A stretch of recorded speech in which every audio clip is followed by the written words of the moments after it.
A streamer by the name of Snowwcone talks about how expensive it is to be a content creator. Now, I will allow the full clip to play so that everyone has full context before I give you my thoughts.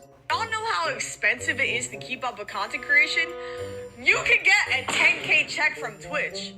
What the fuck is a 10K check when you gotta spend 5K on trips to travel, $500 on setup shit, fucking $2,000 on your rent, fucking $200 on Wi-Fi, $200 on IRL toolkit. You gotta pay the clippers, pay a YouTube editor. Chat, I don't think y'all realizing I be going in the negative. Now, first, I wanted to be mad because the way the tweet was framed, I, like many people, was thinking that she was saying she made 10K from Twitch, like 10K a month, and then these were her expenses.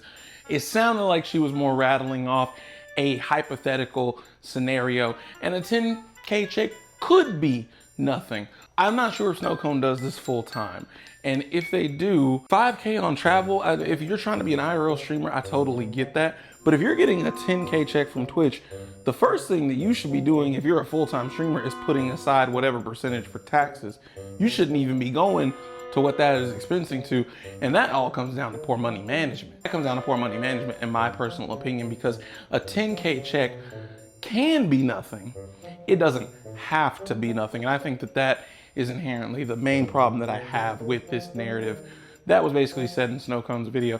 The other thing I will say is, if you are generating 10K from YouTube, or from Twitch, I should say, and it's not netting profit from your expenses, you should probably be pulling back on those expenses. You're probably not driving enough value for what you are doing to get that 10K. As a content creator who did decide to start putting his own money into this even before he started making money, it totally makes sense to sometimes be going in the negative. But I think if you're getting 10K from Twitch, for example, that is an amount that you shouldn't be going into the negative. If you are, you maybe shouldn't be doing it full time. I know one of the things that she mentioned was you got to pay the clippers, pay the editors.